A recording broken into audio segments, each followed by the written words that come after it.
നമസ്കാരം. എൻ്റെ ഈ ചാനൽ ഞാൻ എപ്പോഴും പറയാറുള്ള പോലെ സ്വതന്ത്രമായി ചിന്തിക്കുവാൻ നിങ്ങളെ സഹായിക്കുവാനുള്ള എൻ്റെ ഒരു എഫേർട്ടാണ്. സ്വതന്ത്രമായി ചിന്തിക്കുവാൻ താല്പര്യമുള്ളവർ തീർച്ചയായിട്ടും ഈ ചാനൽ കാണും എന്നാണ് ഞാൻ വിശ്വസിക്കുന്നത്. അങ്ങനെ താല്പര്യമുള്ള രണ്ടുപേരെ കൂടി നിങ്ങളിത് കാണുവാനും ഇത് സബ്സ്ക്രൈബ് ചെയ്യുവാനും നിങ്ങൾ പ്രോത്സാഹിപ്പിക്കുക. അങ്ങനെ ഒരു സ്വതന്ത്രമായി ചിന്തിക്കേണ്ട ഒരു വിഷയമാണ് ഇന്ന് നമ്മൾ കേൾക്കുന്ന ക്ലൈമറ്റ് ചേഞ്ച് എന്നൊക്കെയുള്ള വസ്തുത. ഫെബ്രുവരി മാസമാകുമ്പോൾ പതുക്കെ തുടങ്ങും. പൊള്ളുന്ന ചൂട്, യെല്ലോ അലർട്ട്, പിന്നെ government directive on work environment എന്നൊക്കെ പറഞ്ഞ് കുറെ കിട്ടും, കുറെ വരും. കുറച്ചു നാൾ മുമ്പ് എൻ്റെ ഒരു സുഹൃത്ത് എൻ്റെ അടുത്ത് തോന്നി, ഇപ്പൊ എന്ത് ചൂടാണ്. ഇപ്പൊ സാധാരണ ഞാനൊന്നും മിണ്ടാറില്ല, കാരണം ഞാൻ അതിനോട് തീർച്ചയായിട്ടും യോജിക്കുന്നില്ല. 100%, 200% ഞാൻ അതിനെ എതിർക്കുന്നതാണ്. കാരണം ഇപ്പൊ ചൂട് മാറിയിട്ടൊന്നുമില്ല. അപ്പൊ അതിനുദാഹരണം നിങ്ങൾ കാണുന്ന ഈ മാധ്യമങ്ങൾ നിങ്ങളെ എങ്ങനെ ഇൻഫ്ലുവൻസ് ചെയ്യുന്നു, അവിടാണ് ഞാൻ പറയുന്നത് സ്വതന്ത്രമായിട്ട് ചിന്തിക്കാൻ നിങ്ങൾ ശീലിക്കുക. വളരെ സട്ടിലായിട്ടാണ്, വളരെ നമ്മൾ അറിയാതെയാണ് നമ്മളെ ഇൻഫ്ലുവൻസ് ചെയ്യുന്നത്. അപ്പൊ അവരെഴുതിയപ്പോ 3 ദിവസം മുമ്പ് ഒരു പത്രത്തിൽ വന്നിരുന്നു, 3 ദശാബ്ദത്തിലെ വെച്ചും ഏറ്റവും കൂടുതൽ ചൂട് 38 ഡിഗ്രി തിരുവനന്തപുരത്ത് രേഖപ്പെടുത്തി, 37.8. കാര്യം ശരിയാണ്. പക്ഷെ ആ പറഞ്ഞ ആദ്യത്തെ 2 വാചകങ്ങൾ നിങ്ങൾ മിസ് ചെയ്യും. 3 ദശാബ്ദങ്ങളിലെ റെക്കോർഡ് എന്നാണ്. അപ്പൊ 3 ദശാബ്ദത്തിന് മുമ്പ് 37.8 ഡിഗ്രി കൂടുതൽ വന്നിട്ടുണ്ട്. ഇതൊരു പുതിയ പ്രതിഭാസമല്ല എന്നുള്ളത് മനസ്സിലാക്കുക. ടെമ്പറേച്ചർ ഇവിടെ കൂടിയിട്ടില്ല. ഇത് ഇവിടെ നിൽക്കട്ടെ, ഞാൻ ശകലം പുറകോട്ട് പോകാം. 90കളിൽ ഇത് ഗ്രീൻ ഹൗസ് എഫക്റ്റ് ആയിരുന്നു. ഈ ഗ്രീൻ ഹൗസ് ഗ്യാസസ് എന്നൊക്കെ പറഞ്ഞിട്ട്, ഈ ഗ്രീൻ ഹൗസ് എഫക്റ്റ് ഇല്ലെങ്കിൽ നമ്മുടെ പ്രതലത്തിലെ, ഭൂമിയുടെ പ്രതലത്തിലെ ടെമ്പറേച്ചർ, താപനില -18 ഡിഗ്രി ആയിരുന്നതിന്. അത് എസ്റ്റാബ്ലിഷ് ചെയ്തതോടുകൂടി ആ 90കളിലെ ഗ്രീൻ ഹൗസ് എഫക്റ്റ് മാറ്റി വെച്ചിട്ട് പിന്നെ ഓസോൺ ലെയർ ആയി. അങ്ങനെ ഓസോൺ ലെയർ ഡിപ്ലീറ്റ് ചെയ്യും. ഇവിടെ ഒരു കരിയില കത്തിച്ച ഉടനെ ഓസോൺ ലെയർ കൂടും എന്നൊക്കെ പറഞ്ഞ് പശുക്കളെ വളർത്തുന്ന ഓസോൺ ലെയർ കൂടും എന്നൊക്കെ പറഞ്ഞ് ഇന്ത്യയാണ് ഈ പശുക്കൾ കാരണമാണ് ഓസോൺ ലെയർ, ഭൂമിയുടെ ഓസോൺ ലെയറിന്റെ ഡിപ്ലീഷൻ എന്നെല്ലാം പറഞ്ഞ് അതൊരു 10-12 വർഷം അതിന്റെ പുറകിന് എല്ലാവരും കൂടെ നടന്നു. പിന്നെ മനസ്സിലായി ഓസോൺ ലെയറിന്റെ ഡിപ്ലീഷനും അത് സപ്ലിമെന്റ് ചെയ്യുന്നതും ഒരു നാച്ചുറൽ ഫിനോമിനയാണ്. അത് ഓസോൺ ഹോള് വരും, പിന്നെ അത് തനിയെ കവർ ചെയ്യും. ഇതൊരു നാച്ചുറൽ ഫിനോമിനയാണ് എന്നുള്ളതും, അത് നമ്മുടെ ഈ ഭൂമിയിലെ ആക്ടിവിറ്റി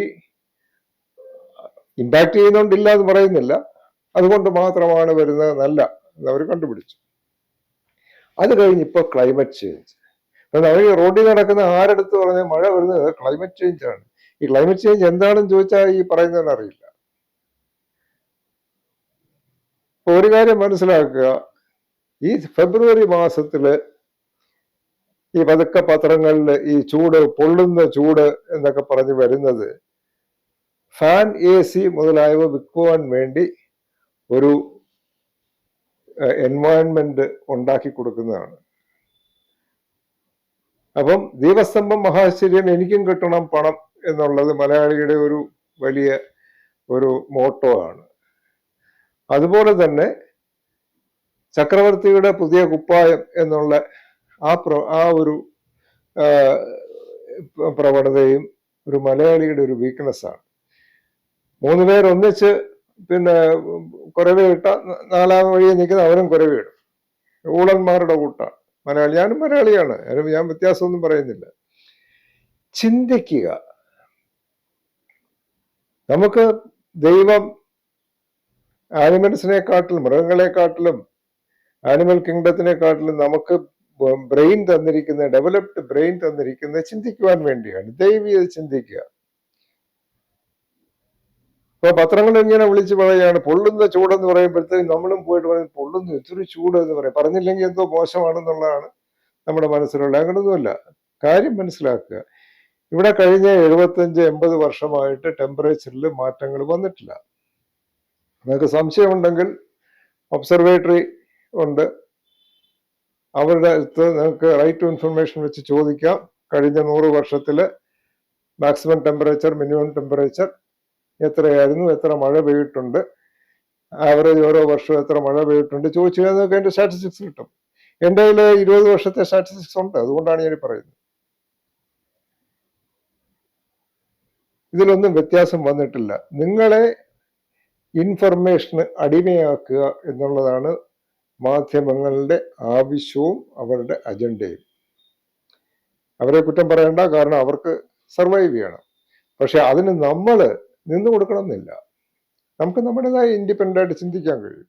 അതുകൊണ്ട് ഈ പൊള്ളുന്ന ചൂട് എന്ന് പറയുമ്പോൾ നിങ്ങൾ ശ്രദ്ധിക്കുക. ദിവസവും ടെമ്പറേച്ചർ രാവിലെ ഓൾ ഇന്ത്യ റേഡിയോ വെച്ചാൽ രാവിലെ മാക്സിമം ടെമ്പറേച്ചർ, മിനിമം ടെമ്പറേച്ചർ, പെയ്ത മഴയുടെ കണക്ക് പറയും. അത് നിങ്ങൾ നോട്ട് ചെയ്ത് വെക്കുക. ഒരു 2 വർഷം എന്ന് പറഞ്ഞാൽ വലിയ കാലഘട്ടമൊന്നുമല്ല. ഇന്നും ചെയ്യാൻ തുടങ്ങിയ ഇപ്പം ഞാൻ 5-6 വർഷമായിട്ട് ഞാൻ എഴുതി വെക്കുന്നുണ്ട്. അതിനു മുമ്പ് എനിക്ക് പിന്നെ വെതർ ഒബ്സർവേറ്ററിയിൽ നിന്ന്, വെതർ ഡിപ്പാർട്ട്മെന്റിൽ നിന്ന് എനിക്ക് സർട്ടിഫൈഡ് ഡോക്യുമെന്റ് 2004 തൊട്ട് 2018-19 വരെ ഞാൻ വാങ്ങിയിട്ടുണ്ട്. എഴുതി വെച്ച് കഴിഞ്ഞാൽ നിങ്ങൾക്ക് തന്നെ മനസ്സിലാകും ഈ പറയുന്ന കാര്യങ്ങളുടെ പൊള്ളത്തരം. 2, സൂര്യനെ ഇറങ്ങരുത്, സൂര്യതാപം വരും. അതേതാണ്ട് പുതിയ കാര്യം പോലെയാണ് പറയുന്നത്. നിങ്ങളുടെ ഇൻഫർമേഷൻ ഞാൻ പറയുകയാണ്. എനിക്കുണ്ടായ ഒരു അനുഭവം 1972-73 കാലഘട്ടത്തില് ഞാൻ തിരുവനന്തപുരത്ത് നിന്ന് ഞാനും ഞങ്ങളുടെ അച്ഛനും അമ്മയും കൊല്ലത്ത് ഞങ്ങളുടെ ഒരു പ്രോപ്പർട്ടി വാങ്ങി അങ്ങോട്ട് പോയി. അവിടെ 20 ഏക്കറോളം നെൽകൃഷി ഉണ്ടായിരുന്നു. പിന്നെ അതിനടുത്ത് കുറച്ച് പ്രോപ്പർട്ടീസ് ഞങ്ങൾ വാങ്ങിച്ച് അവിടെ ഞങ്ങൾ കൃഷിയുമൊക്കെ ആയിട്ട് കൂടി. ഞാൻ എഞ്ചിനീയറിംഗ് കോളേജിൽ പഠിക്കുന്ന കാലഘട്ടം. അങ്ങനെ കൂടുമ്പോൾ ഞാൻ ഒരു യാഥാസ്ഥിതികനായതുകൊണ്ടും കൂടെ തൊഴിലാളികളുടെ കൂടെ ഞാറ് നടാനും കൊയ്യാനും ഒക്കെ ഇറങ്ങുമായിരുന്നു. അങ്ങനെ കൊയ്ത്ത് കാലമായപ്പോൾ ഞാൻ ഇവരുടെ കൂടെ നിന്ന് കൊയ്ത് കറ്റ, ഞാൻ ഏതെങ്കിലും ഒരു വർക്കർക്ക് അവർ കൊടുക്കും, കറ്റ കൊടുക്കും. അവരവരുടെ കറ്റയായിട്ട് കൊണ്ടുപോയി അത് അടിച്ച് പദം അവർ കൊണ്ടുപോകും. ഈ കൊയ്തുകൊണ്ടിരിക്കുന്ന ആ കാലഘട്ടത്തിൽ എനിക്ക് എൻ്റെ വലത് തോളില് ഒരു പൊള്ളൽ വന്നു. പൊള്ളൽ വന്നു എന്ന് പറഞ്ഞാൽ ആ പൊള്ളൽ ഭയങ്കര നീറ്റൽ, അതിഭയങ്കര നീറ്റലാണ്. അപ്പൊ അതന്ന് പിന്നെ ആരോ പറഞ്ഞ ഇച്ചിരി ബർണോളൊക്കെ ഇട്ടു. അതൊക്കെ ഒന്നും അതുകൊണ്ട് ഒരു കാര്യം ശരിയായില്ല. അന്ന് ബർണോളൊക്കെ ഉണ്ട്. അപ്പോൾ ഞങ്ങളുടെ ഹെഡ് വർക്കർ, ഞങ്ങളുടെ ഈ പാടത്ത് വർക്ക് ചെയ്യുന്ന ഹെഡ് വർക്കർ എൻ്റെ അടുത്ത് പറഞ്ഞു, കുഞ്ഞ് നിങ്ങളൊക്കെ പിന്നെ നഗരങ്ങളിൽ നിന്ന് വന്നവരാണ്, ഇത് നമുക്ക് പരിഹാരം ഉണ്ടാക്കാം, എനിക്കറിയാം എന്താണെന്നുള്ളതെന്ന് പറഞ്ഞ് പിറ്റേ ദിവസം പുള്ളി പച്ചല കൊണ്ട് ഒരു പൂച്ചുണ്ടാക്കി കൊണ്ടുവന്ന് എൻ്റെ ഈ തോളിൽ വെച്ച് വന്നു. എന്നിട്ട് എൻ്റെ അടുത്ത് പറഞ്ഞു അത് വെച്ചിട്ട് വർക്ക് ചെയ്തോളാം പറഞ്ഞു. അത് വെച്ചിട്ട് ഞാൻ പാടത്തിറങ്ങി ഞാൻ വർക്ക് ചെയ്തു. ഞാൻ എന്നിട്ട് അദ്ദേഹത്തിൻ്റെ ചോദിച്ചത് എന്താണിത് എന്ന് പറയുമ്പോൾ അദ്ദേഹം എടുത്ത് പറഞ്ഞു ഇത് 73-74 72-73 കാലഘട്ടത്തിൽ, എനിക്ക് ഓർമ്മയില്ല. പുള്ളി പറഞ്ഞു ഇത് സൂര്യന്റെ ഇതാണ്, സൂര്യതാപം എന്നൊന്നും പുള്ളിക്ക് പറയാനറിയില്ല, സൂര്യന്റെ വെയിലിൽ നിന്ന് വരുന്നതാണ്, പൊള്ളലാണ്, അത് ഭയങ്കര നീറ്റൽ കാണും, അത് പൊക്കോളും. ഇപ്പൊ ഞാൻ എടുത്ത വായിൽ പുള്ളിയോട് ചോദിച്ചു എനിക്ക് മാത്രമല്ലേ നിങ്ങൾക്കൊന്നും വന്നില്ലല്ലോ. അപ്പൊ അദ്ദേഹം പറഞ്ഞ കാര്യം നിങ്ങൾ ശ്രദ്ധിച്ച് കേൾക്കുക. അദ്ദേഹം പറഞ്ഞ കാര്യം, ഞങ്ങളൊക്കെ ആഴ്ചയിൽ മിനിമം 2 ദിവസം കംപ്ലീറ്റ് എണ്ണ തേച്ച് കുളിക്കുന്ന ആൾക്കാരാണ്, നല്ലെണ്ണ തേച്ച് കുളിക്കുന്നതാണ്. ദേഹത്തിന് നല്ലെണ്ണ വേണം, പാടത്ത് പണി ചെയ്യുകയാണെങ്കിൽ നല്ലെണ്ണ വേണം. ഞങ്ങൾക്കിത് വരില്ല, ഞങ്ങൾക്ക് എത്ര വെയിലത്ത് നിന്നാലും വരില്ല. അപ്പൊ നമ്മുടെ പരമ്പരാഗതമായിട്ടുള്ള കാര്യങ്ങൾ നമ്മൾ പാലിക്കാതെ സൂര്യനെ കുറ്റം പറഞ്ഞ് ഓരോ ക്രീമുകൾ തേച്ചുകൊണ്ട് നടക്കാനാണ് നമ്മൾ പിന്നെ നമ്മുടെ ഗതികേടെങ്കിൽ നിങ്ങളതായിക്കോളൂ. അല്ല, നിങ്ങൾക്ക് ഇൻഡിപെൻഡന്റ് ആയിട്ട് ചിന്തിക്കുവാനുള്ള ധൈര്യമുണ്ടെങ്കിൽ നിങ്ങൾ അതെല്ലാം മാറ്റിവെച്ച് ഈ സൂര്യതാപം എന്നുള്ളത് പണ്ടും ഉള്ളതാണ്, ഇപ്പോഴും ഉണ്ട്, നമ്മളതെങ്ങനെ ഓവർകം ചെയ്യും എന്നുള്ളത് ഈ സൺസ്ക്രീൻ വാങ്ങിച്ച് തേക്കാതൊക്കെ നമുക്ക് പറ്റുമെങ്കിൽ അങ്ങനെ ചെയ്യുക. നമ്മൾ ഇടയ്ക്കിടയ്ക്കൊക്കെ എണ്ണ തേച്ച് കുളിക്കാമെങ്കിൽ നമ്മുടെ സ്കിന്നിനും നല്ലത്, ആരോഗ്യത്തിനും നല്ലത്. അത് മനസ്സിലാക്കുക. അടുത്ത പോയിന്റ്, മൂന്നാമത്തെ പോയിന്റിലേക്ക് ഞാൻ വരാം. ഈ അടുത്ത കാലങ്ങളിലായിട്ട് നമ്മൾ കാണാറുണ്ട്, ഡിസാസ്റ്റർ മാനേജ്മെന്റ് ഡിപ്പാർട്ട്മെന്റ് ആണെന്ന് തോന്നുന്നു, ഡയറക്റ്റീവ് 12 മണി തൊട്ട് 2 മണി വരെ തൊഴിലാളികൾ വെയിലത്ത് വർക്ക് ചെയ്യാൻ പാടില്ല എന്ന് പറയും. തിരുവനന്തപുരത്ത് മാക്സിമം ടെമ്പറേച്ചർ 37-38 കാലാകാലങ്ങളായിട്ട്. എനിക്ക് ഓർമ്മയുള്ള കാലം തൊട്ട് അങ്ങനെയാണ് വരുന്നത്. പാലക്കാട് 40-41 വരെ പോവും, പണ്ടേ പോവും. ഞാൻ ഡൽഹിയിൽ 3 വർഷം ഉണ്ടായിരുന്നു. അത് 67 തൊട്ട് 72 വരെയുള്ള കാലഘട്ടത്തിൽ 3 വർഷം ഞാൻ അവിടെ ഉണ്ടായിരുന്നു. അവിടെ അന്നൊക്കെ 42-44 ഡിഗ്രി വരെ പോകും ടെമ്പറേച്ചർ. അന്ന് ഇന്നും 44-45 വരെയൊക്കെ പോകും. അത്ര തന്നെ അവിടെ പോകുന്നത്. അവിടെ എങ്ങും അന്നുമില്ല ഇന്നുമില്ല 12 തൊട്ട് 1 മണി വരെ, 12 തൊട്ട് 2 മണി വരെ ആൾക്കാർ റോഡിൽ വർക്ക് ചെയ്യരുതെന്ന് അങ്ങനത്തെ റൂളൊന്നുമില്ല. ഒരു സമൂഹത്തിനെ കൊള്ളരുതാത്തവരാക്കുവാൻ ഏറ്റവും നല്ല ഒരു വഴിയാണ് അവരെ തൊട്ടാവാടികളാക്കുക എന്നുള്ളത്. ആ ഡയറക്റ്റീവ് പാലിക്കേണ്ടെന്ന് ഞാൻ പറയുന്നില്ല, പാലിച്ചുള്ളത് വേറെ കാര്യം. കാരണം ഗവൺമെന്റ് ഡയറക്റ്റീവാണ്. ഞാൻ അതിനെ ചോദ്യം ചെയ്യുവാനോ അതിനെതിരായിട്ട് പ്രവർത്തിക്കുവാനോ ഞാൻ ആഗ്രഹിക്കുന്നില്ല. പക്ഷെ അത് ആലോചിച്ച് നോക്കൂ, ഈ സമയം നമ്മൾ വർക്ക് ചെയ്യരുതെന്ന് പറഞ്ഞു കഴിഞ്ഞാൽ ഇവരെ എംപ്ലോയ് ചെയ്യുന്നവരുടെ പ്ലാനിങ് കംപ്ലീറ്റ് തെറ്റും.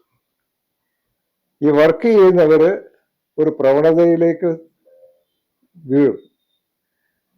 ഈ 12 തൊട്ട് 2 മണി വരെ ഉള്ളത് ഞങ്ങൾക്ക് വെയിലത്ത് വർക്ക് ചെയ്യാൻ പറ്റില്ല എന്നുള്ളത്.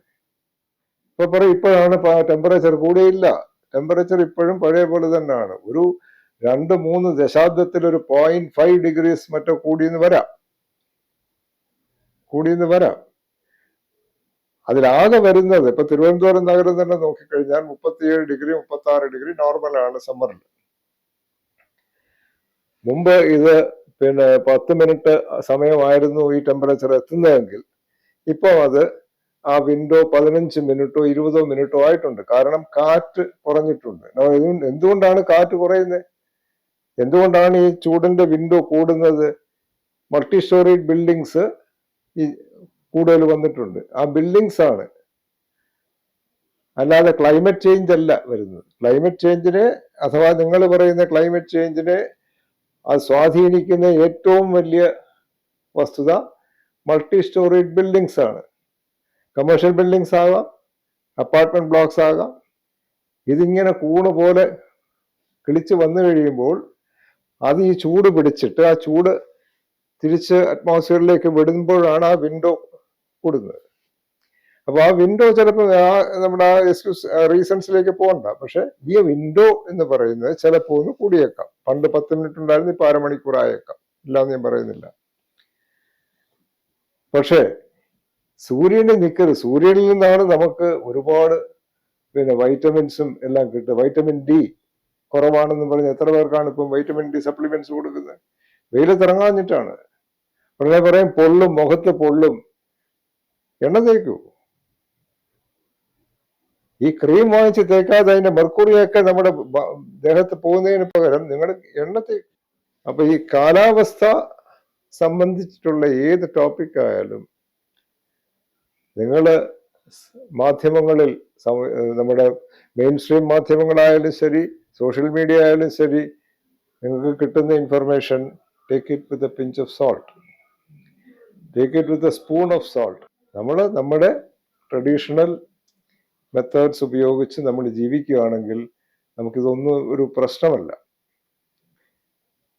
എന്ന് പറഞ്ഞുകൊണ്ട് ഞാൻ തിരിച്ച് ഈ മെയിൻ ടോപ്പിക്കിലേക്ക് വരികയാണ്. നിങ്ങൾ ദയവ് ചെയ്ത് ഇൻഡിപെൻഡന്റ് ആയിട്ട് ചിന്തിക്കുവാൻ പഠിക്കുക. കിട്ടുന്ന ഇൻഫർമേഷൻ അതുപോലെ മുഴുകാതിരിക്കുക. Thank you.